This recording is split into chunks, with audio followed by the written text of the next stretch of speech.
Programa Viva com Mais Saúde.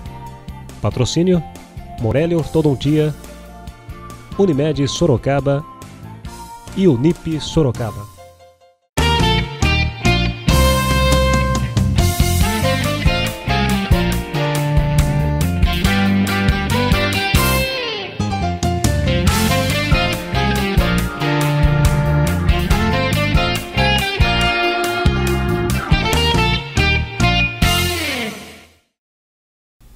Viva com Mais Saúde, uma realização da Fundação Ubaldino do Amaral, produção da TV Jornal Cruzeiro do Sul, com retransmissão da TV Com, o canal 7 da NET e TV Votorantim. Hoje estamos recebendo em nossos estúdios o médico urologista Dr. Mauro Bibancos de Rosa, que é mestre em ginecologia na reprodução humana e chefe do setor de reprodução humana do Hospital do Coração, em São Paulo. Nosso assunto de hoje é a reprodução humana. Seja bem-vindo, Dr. Mauro, é um prazer recebê-lo aqui. Muito obrigado pela oportunidade. Dr. Mauro veio aqui hoje para nos responder várias perguntas, vai tirar várias dúvidas, acredito que vai ser muito interessante essa nossa entrevista. Quando começa a procura pela reprodução humana, pela assistência, né? Quando começam alguns problemas, a partir de quando um casal detecta que está tendo alguma dificuldade para engravidar, Dr. Mauro? Bom, a reprodução humana lida com um universo de 15% dos casais. Esses casais têm uma dificuldade em engravidar que, em média, ele perfaz 1 ano de tentativa. A gente encurta esse período de 1 ano quando nós temos mulheres com idades um pouco mais avançadas a partir dos 35 anos. Então, a gente espera, eventualmente, 6 meses.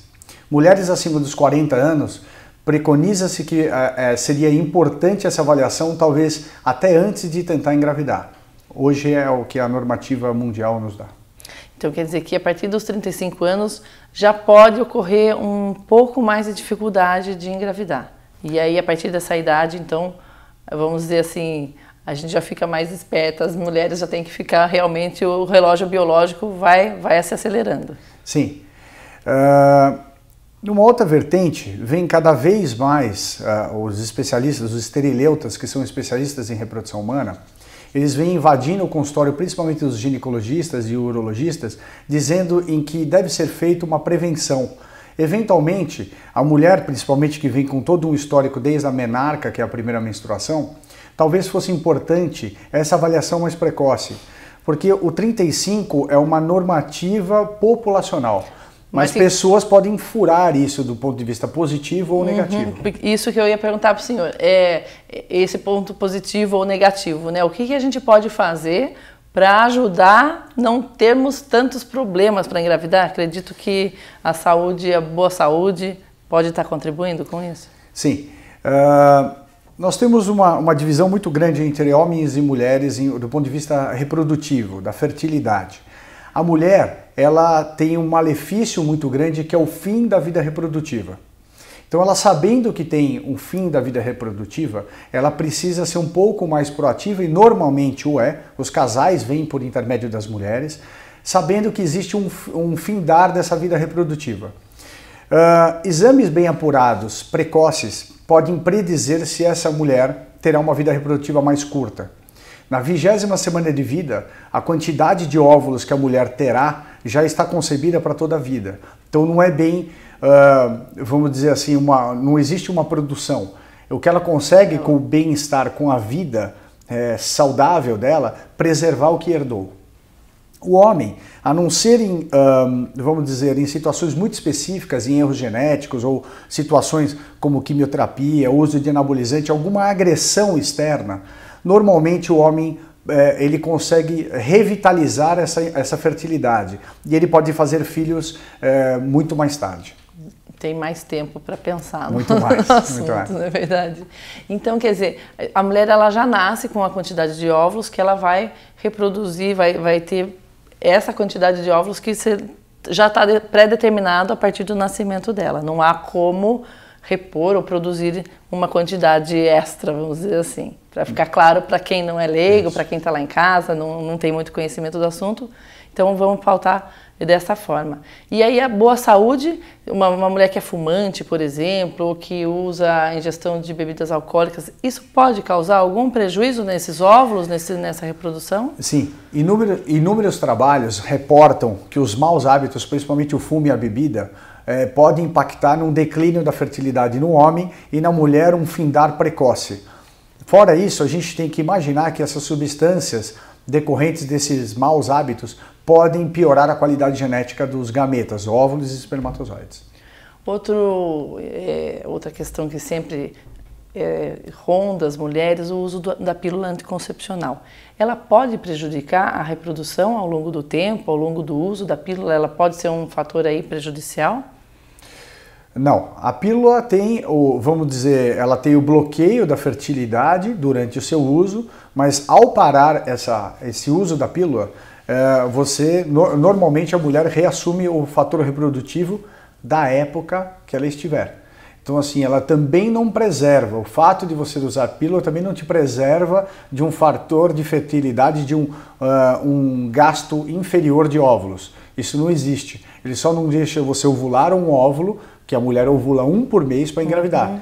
Esse processo não ocorre com a pílula, mas também ele não reserva esses óvulos para o futuro. Entendi, não dá para usar esses óvulos mais tarde. Não. Ok. E as causas da infertilidade, doutor Mauro? Com a sua experiência, o seu consultório em São Paulo, eu sei que o senhor está vindo aqui para Sorocaba também, o que é mais frequente, né? O que o senhor detecta que é vamos dizer, a questão, as dúvidas, né? O que mais leva, qual a causa que mais levam os pacientes a procurar o senhor? Hoje, 50% dos casos são de origem feminina, 40% de origem masculina e 10% associação dos dois fatores, masculinos e femininos associados. A avaliação masculina, o problema masculino, ele é dado por um único problema seminal. Você pode ter uma alteração de quantidade e ou qualidade em vários graus, e esse grau pode ir até o fato de não existir espermatozoides na ejaculação. Então o dano sempre é seminal. A mulher, existe uma gama de coisas, problemas uterinos, ovulatórios, hormonais, endometriose, síndromes genéticas e uma série de situações em que a gente tem que interagir, problemas ovulatórios. A mulher é mais complexa no processo de avaliação. E na realidade, acho que o grande segredo é você tentar avaliar os dois ao mesmo tempo. Ou um grupo que tem essa associação vamos dizer assim, uma avaliação completa de profissionais com expertises diferentes, mas que são complementares, ou alguém que tem essa expertise de avaliar os dois ao mesmo tempo. Quer dizer, que o conjunto de uma dificuldade de um com o de outro, quer dizer, às vezes um tem uma pequena dificuldade, o outro também, que um outro parceiro poderia não ser uma coisa tão impactante, mas quando o casal tem que se dividir nessa questão também, afinal de contas, o filho feito a dois, né? Sim. Então, é essa a questão. A questão emocional chega a ser um fator que também pode ter um agravamento, pode ter uma dificuldade de se engravidar pelo fator emocional, doutor Mauro? Sim. O fator emocional ele é muito importante nos casais e a gente sente uma diferenciação conforme o problema de base. Quando o problema é feminino, ele impacta muito na mulher e o homem, normalmente como um papel histórico do homem, ele dá o suporte emocional nesse momento. E quando o homem tem o problema, que é dele próprio, existe uma confusão muito grande de infertilidade e masculinidade. Claro. Então os homens afundam realmente no fator emocional e eu acho que a maneira que tem de você tentar minimizar isso é um atendimento humanizado e muito próximo. Você entender cada problema, entender cada casal, entender os seus anseios e tentar ao mesmo tempo dar uma resposta técnica. Porque a resposta técnica é que traz o conforto do que eles devem fazer. É o conhecimento que traz, na verdade, a gente procura aqui sempre no programa, doutor Mauro, trazer o conhecimento para as pessoas, porque muitos medos, muitas causas de doenças, às vezes as pessoas pensam alguma coisa muito mais complicada, sofrem pelo problema e na verdade poderiam ser transpostos esses problemas de uma forma um pouco mais tranquila, quando a gente conhece a causa e não fica aí pensando o que seria e imaginando coisas piores do que na realidade são. E o senhor me surpreendeu agora, porque eu achava que as mulheres é que tinham mais problemas emocionais. Quando uma mulher parece que não engravida, parece ser realmente uma questão que fica martelando na cabeça todo dia. É hoje que eu vou engravidar, fica esperando o dia para ver se isso ocorre. O que existe é uma diferença cultural muito grande do homem e mulher. A mulher expõe o problema. A mulher não tem dificuldade em expor esse tipo de problema para uma amiga, para a família. A mulher não tem dificuldade de expor no seu meio social. Enfim, conforme sua rotina. O homem, ele é introvertido em relação a isso. Ele tem pouca leitura leiga. Existe pouco material. A internet não é um foco onde ele confia. Então, basicamente, Google atrapalha, né? Aqui a gente costuma falar que o Dr. Google atrapalha bastante. Pois é, às vezes. Ele traz isso para consulta. Então, na verdade, ele foca muito mais no médico. A mulher vem muito mais instruída, pelo fato dela ter mais instrumentos para isso. Tá certo. Então, vamos procurar quem entende, né? Para a gente tirar as dúvidas. Quais as formas de tratamento que o senhor tem para lançar mão nos casos dos casais que têm essa dificuldade de reprodução? O senhor tem uma técnica só ou o senhor dispõe de várias técnicas? Na verdade, existem várias técnicas e a gente implementa uma técnica conforme o caso clínico. Um exemplo simples, uma vasectomia pode ser tanto revertida quanto pode ser feita uma fertilização in vitro com uma punção em que retira os espermatozoides. Então assim, num mesmo caso, existe um desdobramento tanto de um lado quanto do outro. Se esse casal requer um screening, ou seja, um rastreamento genético, então ele tem que fazer uma fertilização in vitro. Hoje em dia é possível você excluir doenças genéticas. Então uma série de situações me leva a uma série de opções. Existem opções mais simples, como uma relação programada, que é a coisa mais simples, você, vamos dizer, contornar o problema ovulatório de uma mulher, você assertivamente saber quando ela ovula e a relação será feita num dia específico. Existe a inseminação artificial, que é indicado normalmente para problemas masculinos leves, e a fertilização in vitro na outra ponta, que tem uma gama muito grande de problemas abrangidos por esse tratamento. Então, de acordo com o problema, de acordo com o caso, é que vai indicada o tipo de tratamento. Sim. A fertilização in vitro, ela é um sucesso, ela é, vamos dizer, bem aceita, ela é realmente uma terapia que tem sucesso? Sim. Quando a gente fala de sucesso, só existe um problema de nós sabermos que é uma área que lida com 0 e 100% ao mesmo tempo. Então, o sucesso é absoluto, o insucesso é absoluto. Então, a gente precisa tomar um pouco de cuidado com essa venda, dessa história do sucesso com a fertilização in vitro. É um método, sim, que traz muito sucesso, principalmente em pacientes com prognósticos melhores, em que a gente tem braços dentro da própria fertilização in vitro que pode elevar o sucesso. Hoje é possível se rastrear embriões normais cromossomicamente. Hoje é possível você estudar o útero e descobrir o momento exato de você colocar esse embrião, que já é normal, e você incrementar muito a taxa de sucesso. É óbvio que tudo isso depende de uma indicação e isso depende de tecnologia. E a inseminação é feita, normalmente as inseminações nascem dessa inseminação mais de um bebê? É normal que se nasçam gêmeos ou isso hoje em dia, trigêmeos antigamente se colocavam 3, eu não sei como é hoje em dia. A fertilização in vitro, por ser o carro-chefe e por fazer a imensa maioria dos casos tratados, ela tem uma média em torno de 20% de gemelares, 2, nós estamos falando em 2. Trigemelar é em torno de 0,4. Há muito tempo atrás, no começo, a gente colocava muito embrião. Existia uma normativa de você tentar vencer o processo pelo número embrionário. Com a tecnologia, as novas descobertas, a gente tem um sucesso muito maior com uma quantidade muito menor de embriões. Isso facilita o fato de você ter uma gestação única, que é o que o obstetra preconiza e quer. Claro, é um de cada vez, pelo menos. Um de cada vez. Por falar em um de cada vez, é possível, se uma mulher faz uma inseminação, se ela quer tentar um segundo filho, é possível ela lançar mão novamente desse método, dessa técnica, ou não? Só pode usar uma vez? Não, é possível sim. É possível e a gente preconiza que, vamos dizer, que esse tratamento seja o mais precoce possível. Às vezes engravidar aos 29, 30 anos é uma situação de bom prognóstico, mas aos 40 ela mesma já não tem a mesma conformação e a mesma capacidade reprodutiva. Sim. Então existe uma indicação de você puxar o processo para o mais cedo possível. Ter os filhos mais próximos um do outro. Mas não existe um impedimento se ela fez um tratamento para um filho que ela faça-o novamente. Não. Ainda hoje a fertilização in vitro tem um dito e tem uma regra. A idade da mulher é essencial para o processo de você incrementar suas chances. Tá certo, vamos agilizar, vamos andar rápido, então, é isso? Sim, sempre. A gestante, né, que ela fez a inseminação e essa inseminação, quanto tempo o senhor leva para saber se ela pegou, né, assim que falam, mas assim, se ela realmente está gestante? Após a colocação do embrião, 12 dias depois é feito o teste de gravidez. Então você já sabe do ponto de vista hormonal, que seria pode ser até o teste de farmácia, mas a gente prefere uma coisa mais elaborada de laboratório.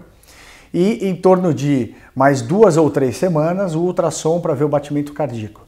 E nesse momento é o momento que a gente começa a desmamar o paciente para encaminhá-lo ao obstetra. Existe já uma normativa de diminuição das medicações usadas por nós esterileutas para encaminhar para o obstetra e seguir a gravidez, e ela que é uma gravidez normal. Normal. Ela vai tratar com o obstetra normal. Sim. Qualquer intercorrência vamos dizer, no processo de gravidez, ele não vem em decorrência da fertilização in vitro, mas por características pessoais. Eventualmente mulheres ganham muito peso, têm diabetes, pressão alta, uma série de coisas. Os cuidados são os mesmos, não são maiores, mas também não são menores. Então quer dizer que aí vida normal, passou a época da fertilização que existe esse tratamento. Ela tem que tomar muito hormônio. Quanto tempo dura esse tratamento até chegar ao momento da fertilização?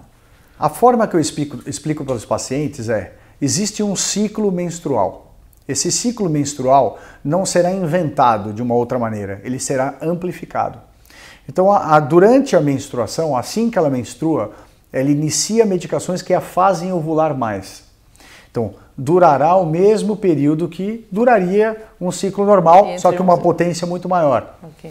Então, o findar desse processo se faz com o teste de gravidez. Todo esse processo é em torno de 25 dias. Rápido assim? Rápido. Nossa, eu achei que mais tempo Não, é tranquilo. Ficaria tomando muito remédio, muito tempo. Não. Quer dizer, 25, esperando 27 dias, ao ciclo, ela ter a menstruação para daí começar a contar o ciclo, enfim, Sim, e ovular. Tranquilo. E esses riscos dessa gravidez? Ela tem algum risco a mais do que uma outra gravidez normal? Por exemplo, o senhor detectou então que ela está grávida, né? A inseminação foi um sucesso.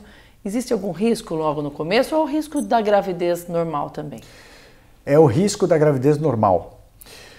Se nós levarmos em consideração em que o processo de fertilização ele é factível de você rastrear embriões com problemas cromossômicos e esses embriões não serão colocados de volta no útero, eventualmente isso eu posso até dizer que diante desse processo o risco é menor, porque o risco cromossômico será excluído desse processo. Então, mas os riscos hormonais, a pressão alta, a diabetes, é inerente à própria gravidez. Claro, com certeza. Essa busca pela não perfeição genética, mas por um cuidado quando há problemas genéticos na família, que o senhor falou aqui sobre o screening genético.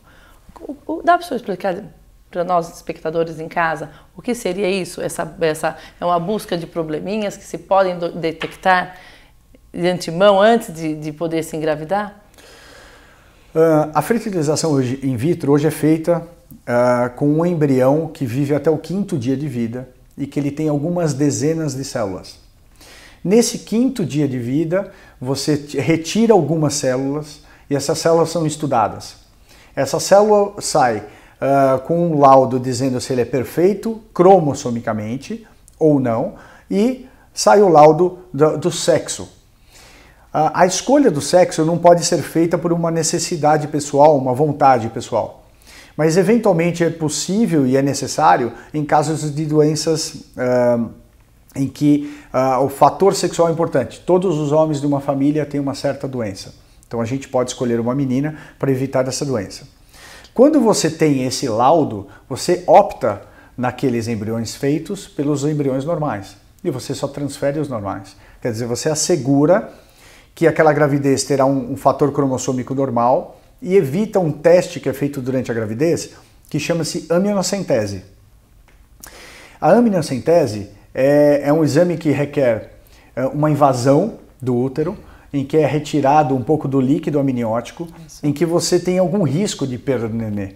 Então o ganho é muito grande de você rastrear precocemente nas pessoas que têm riscos de idade, a mulher mais velha tem risco de, principalmente a síndrome de Down, pacientes que trazem problemas genéticos durante várias gerações da família. Isso é extremamente importante para você evitar esse estorvo, essa decisão muito difícil durante a gravidez. Claro, se podendo evitar uma doença grave, né? Questões que às vezes levam um transtorno à família e não é o ideal, enfim.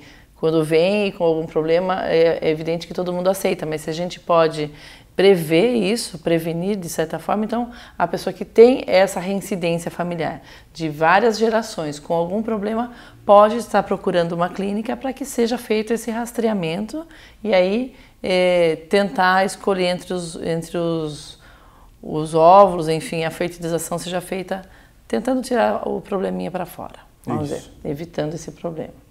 Em relação à preservação da fertilidade, Dr. Mauro, o que pode ser feito nesse setor? Existe o congelamento de espermas, de óvulos? É comum se usar esses métodos? Sim, muito comum. Esse é um método que eu diria preventivo. Mulheres e homens que vão ser submetidos basicamente à quimioterapia ou outro tratamento agressivo, existe uma possibilidade em que você guarda esses gametas, óvulos e espermatozoides, em bancos. Para que nós nunca sabemos o efeito dessas medicações no corpo, que pode nunca mais retornar à fertilidade dessa pessoa, principalmente dependendo da agressividade nos casos de cânceres ou da própria medicação usada. É factível sim. Nos casos das mulheres, existe um segundo processo em ação, que é a idade. Algumas mulheres, nos seus 35, 36 e aí em diante, não tem um parceiro fixo ou não tem ninguém em vista para formar uma família, para ter filhos, e elas guardam os óvulos esperando esse momento na vida delas. E esses bancos de óvulos de congelamento, são nas clínicas? Onde ficam armazenados esses óvulos e espermatozoides? Nas clínicas. Nós temos os bancos próprios para esse tipo de paciente. Entendi. Quer dizer, a própria clínica se responsabiliza por isso, de guardar e, enfim, para lá mesmo ser utilizado futuramente, caso necessário. Sim, isso é fácil. No caso do homem, muito mais fácil, porque não precisa de um processo para você coletar esse material. E, na verdade, não existe um prazo de validade, precisa ficar muito claro. Um óvulo congelado 1 ano ou 5 anos tem o mesmo sucesso, independentemente do tempo não precisa usar, vamos dizer, dali 6 meses, dali 1 ano, ele tem essa vida prolongada, resguardada enquanto está congelado. Pois é, porque a mulher tem, na verdade, 2 momentos reprodutivos. Um é o momento ovulatório, ele vai terminar mais cedo. E o segundo é o momento, vamos dizer, corporal, o momento uterino. Esse vai muito mais longe. Então hoje estima-se que uma mulher possa engravidar até os 50 anos. Entendi. Se ela guardar óvulos, ela ganha uma sobrevida muito grande nesse processo. Que bacana, é bom saber, uma ótima notícia, né? Porque os homens têm essa vida reprodutiva bem mais longa, né? Bem mais extensa do que a mulher. Ele não precisa se preocupar tanto em preservar. Mas a gente vê uma questão muito recorrente, é o homem que faz a vasectomia, futuramente a vida muda e aí ele quer ter novamente um filho. E aí volta para reverter a vasectomia. Quer dizer, uma indicação muito mais simples do que uma reversão de vasectomia seria o caso de um congelamento de esperma. Essa é uma orientação recorrente. Sempre que um paciente quer fazer vasectomia, a gente põe essa opção, opta em guardar os gametas, porque é muito comum hoje uma segunda, uma terceira união, ou uma troca de ideia realmente. Os homens hoje, a longevidade, o cuidado com a saúde fazem com que o homem de 40, 50 anos se sinta jovem para ter mais filhos. E antigamente era muito caro, muito oneroso um tratamento de fertilização, doutor Mauro. Hoje em dia ainda é tão pesado para um casal que venha, porque tinha que vender quase que o carro, a casa, para conseguir fazer aí uma inseminização. Hoje em dia isso melhorou para o casal? Muito. Como tudo, a tecnologia quando é lançada ela é muito cara. Claro. É óbvio que a gente está conversando sobre uma série de problemas. Quanto maior o problema, maior a tecnologia implementada, maior o gasto. Mas uma fertilização simples, sem mais nada, hoje tem um custo muito acessível. Então a gente acredita que ele caiu pelo menos 3 vezes do que era há uns 10 anos atrás. Nada que, vamos dizer assim, tenha que não sobra nem para fazer o enxoval do nenê, é isso? Mais ou menos. Dá para cuidar e dá. E existe um tratamento, a termos de curiosidade, a gente sabe que o governo nosso, em questões da saúde, é bastante... vamos dizer, contido nos seus gastos. Existe a possibilidade de se procurar um tratamento público para engravidar? Sim, são poucos serviços, a fila realmente é muito grande, mas existe alguma possibilidade. Existem faculdades, existem hospitais públicos que captam esse tipo de paciente. A gente sabe que ele vai ter que contar com uma paciência bastante grande, porque a fila é muito grande, mas existe algum serviço sim. Tem que ter bastante paciência. Muito. Quais as condições que podem diminuir assim as reservas dos óvulos das mulheres? Existe alguma questão externa que possa atrapalhar isso? Atrapalhar essa condição? Anteriormente a gente falou sobre o estilo de vida.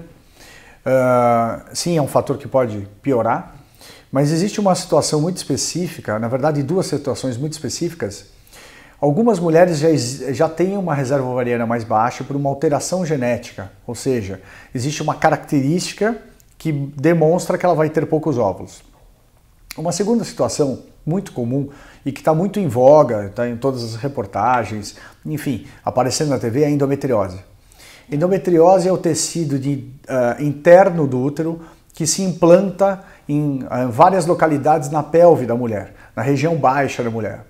Algumas vezes essa endometriose se implanta no próprio ovário e ela destrói esse ovário, ou seja, ela destrói a matriz do óvulo. Isso, se bem rastreado, se visto precocemente, pode ser uma orientação de se guardar os óvulos precocemente. Tá certo, doutor Mauro. E a questão que o senhor trabalha em São Paulo, tem uma clínica em São Paulo, e eu sei que o senhor está fazendo esse atendimento aqui em Sorocaba. Como que é feito esse tratamento à distância? Como que o senhor trata as pacientes aqui? Como é feito isso? Na verdade, a minha vinda para Sorocaba, ela tem um cunho de tentar trazer a tecnologia de São Paulo para Sorocaba. Isso é muito difícil você trazer um laboratório inteiro para cá. Então, no meu atendimento, nós temos um sistema de transporte que leva a São Paulo. Essas pacientes vão direto à clínica e esse mesmo transporte executivo traz de volta. Isso faz com que o paciente de Sorocaba tenha as mesmas taxas de sucesso de São Paulo e com que ela opte e ela possa contar com toda uma equipe que a gente tem lá. Já sai resguardada desde aqui, né? Quer dizer, já sai tratada desde casa, sai de casa bem tratada. Quem que não quer um carinho desse numa hora em que você está buscando um momento delicado da vida, né? Às vezes tenso um pouco, de uma certa preocupação, já vem tratada, sai de casa tratada e é entregue na clínica, com certeza é um plus o atendimento que o senhor está trazendo aqui para Sorocaba. Essa é a ideia de tentar trazer o máximo possível para Sorocaba e não declinando nas taxas de sucesso. A reprodução humana hoje é uma questão bastante falada, procurada até por casais homoafetivos também, é uma questão que hoje em dia todo mundo tem uma vida muito corrida, às vezes a mulher tem que prolongar, né, adiar a gravidez por problemas de trabalho, profissionais, enfim, as relações são um pouco mais complicadas hoje em dia de se firmarem. Então a gente agradece muito a sua presença aqui no programa Viva com Mais Saúde. Muito obrigado pela oportunidade e pelo convite. E nós chegamos ao final de mais um programa Viva com Mais Saúde. Agradecendo a participação do nosso entrevistado, o urologista Dr. Mauro Bibancos de Rosa. O Viva com Mais Saúde trouxe hoje o tema reprodução humana. Você pode assistir esse programa no canal de vídeos do portal Cruzeiro do Sul em www.cruzeirodosul.inf.br, na TV Com, canal 7 da NET, na TV Votorantim, no canal 10 e TV Comunitária no canal 3, pela Supermídia. O Viva com Mais Saúde vai ficando por aqui e esperamos você até o próximo programa. Obrigada!